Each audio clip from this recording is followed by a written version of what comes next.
और भारत माँ के दो दिव्य रत्न आज के दिन आए थे, महात्मा गांधी और लाल बहादुर शास्त्री। दोनों का चरित्र और कृत्य पूरे भारतवर्ष में ही नहीं, पूरे विश्व में उजागर करता है। और हम लोग उनकी जीवनी, उनके चरित्र को देखकर आगे बढ़ने की कोशिश करते हैं, सिर्फ इंडिया में ही नहीं, इंडिया से बाहर। मैं थोड़ा सा अपना परिचय दे देना चाहता हूँ। मेरा नाम कुमार गौरव पोद्दार हुआ। मेरे पिताजी का नाम श्री रामाकांत पोद्दार। पैतृक घर तिलकी, जिला मुजफ्फरपुर, राज्य बिहार।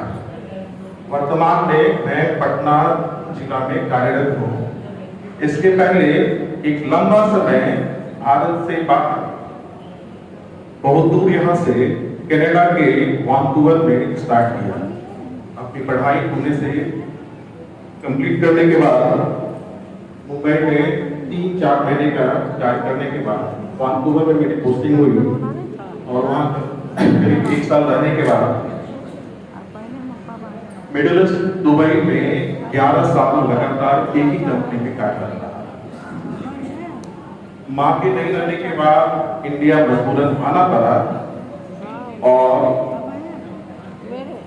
संगठन से जुड़ने में मेरी मां बहुत योगदान है।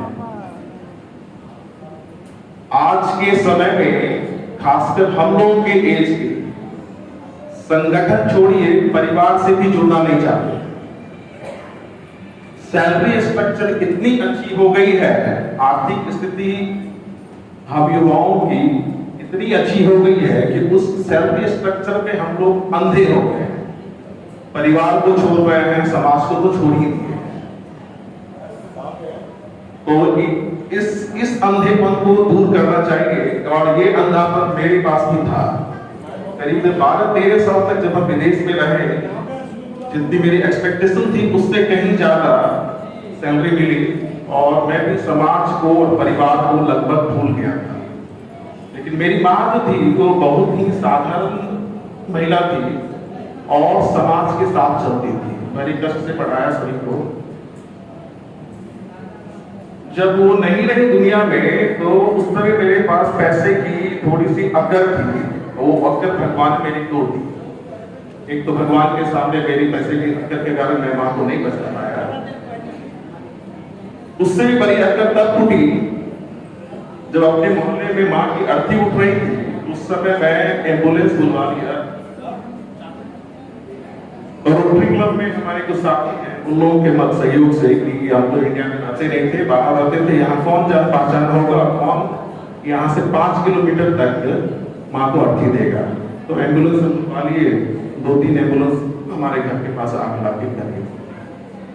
लेकिन जैसे ही अर्थी उठने की बारी हुई, कहां से इतनी हुजूम आ गई उस साधारण महिला को अर्थी देने के लिए। कम से कम 200 से 250 अपने स्वजाति के और अगल बगल दूसरे जाति के लोग भी आए और वो हमारा जो अंकल था वो एम्बुलेंस बड़ा का बड़ा रह गया। उसमें नवयुवक से लेकर के 80 साल के बुजुर्ग लोग भी उनको गंगा दिए और घाट तक ले गए। वो श्रद्धा आप और हम पैसे से कभी नहीं खरीद सकते। और उस दिन से मैं अपने समाज में जुड़ने का कोशिश किया। मैं अपने समाज और अपने परिवार से काफी दूर था। पैसे की चमक, बाहर विदेश की चमक एक अंधा कर दिया। जब अपने संगठन से जुड़ा, संगठन से अपने लोगों से जुड़े, अपने लोगों की क्या तकलीफें हैं। कोई यहाँ राजा नहीं है जो हर लोगों के दुख को खत्म कर दे, लेकिन संगठित होने के बाद यदि कोशिश किया जाए तो काफी लोगों का दुख काफी हद तक खत्म किया जा सकता है। तो ये मेरी माँ जाते मुझे ऐसी शिक्षा दी कि आप संगठन से जुड़ो, चाहे वो गरीब हो, अमीर हो, वो अलग बात है, लेकिन आप जुड़िए। उसके बाद मैं संगठन से जुड़ा। संगठन में जुड़ने के बाद कुछ काम किए, कुछ आप लोगों का प्यार मिला, मोहब्बत मिला।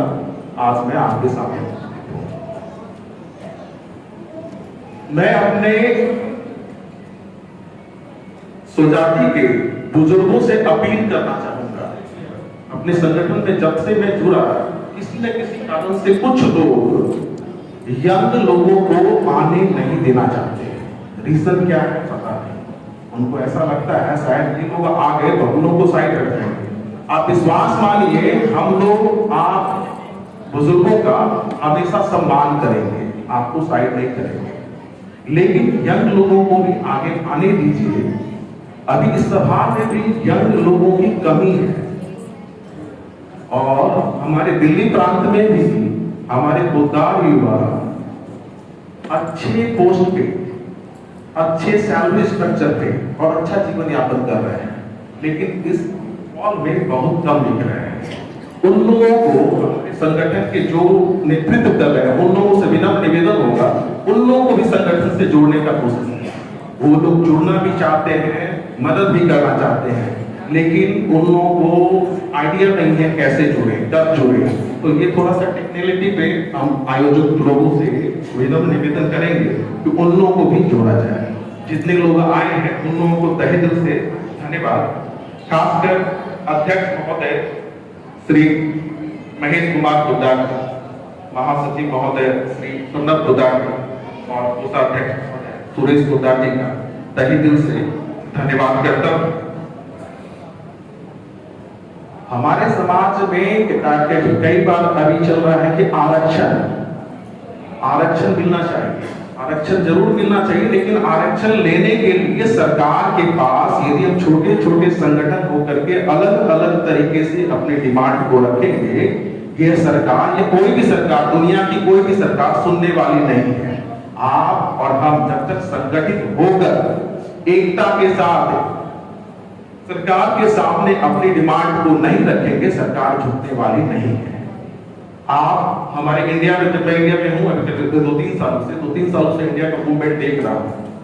ये एक किसान आंदोलन हुआ था और किसान आंदोलन में ये जो हमारे ब्यूरोक्रेट और टेक्नोक्रेट और जो पूंजीपति लोग एक आधिपत्य बना करके पूरे संविधान को बदलने की कोशिश की, लेकिन इस किसान लोगों ने, जिनको न पढ़ने आता है ढंग से, न लिखने आता है, न बोलने आता है, न चलने आता है, जैसे हमारे कुछ टेक्नोक्रेट ब्यूरोक्रेट बोलते हैं, उनको इन लोगों ने अपनी एक संगठनात्मक एकता के द्वारा झुका दिया और उनको बिल अपना वापस लेना पड़ा।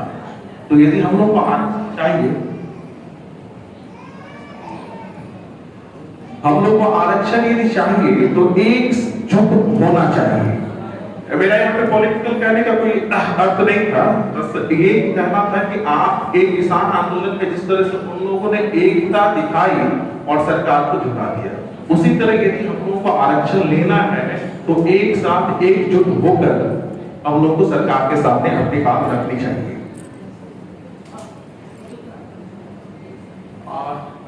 सज्जन ने कहा हमारे समाज में दहेज प्रथा सच में अभिशाप है और ये नहीं होना चाहिए। मैं उन युवाओं को, खासकर जो सेटल हैं, अच्छे पोस्ट पे कार्यरत है प्राइवेट या सरकारी में, जिनकी सैलरी अच्छी है, उन लोगों से कम विनम्र निवेदन करता हूं। हमारे कुछ छोटे भाई हैं जिसको मैंने मोटिवेट करने की कोशिश की कि आपकी सैलरी अच्छी है, हैंडसम है, 1.5 लाख 2 लाख रुपए पर मंथ सैलरी कमा रहे हो, आप दहेज के पीछे क्यों दौड़ रहे हो? दहेज कोई अपने समाज में लाख 2 लाख 30 लाख 50 लाख उससे ज्यादा नहीं देने वाला। आप उससे ज्यादा तो आप सैलरी से कमा सकते हो, इसलिए आप दहेज को छोड़कर सुयोग्य कन्या का चयन करें। और हमारी बहुत सारी बहनें भी अच्छे पोस्ट पे हैं, उन लोगों को भी दहेज का विरोध करना चाहिए।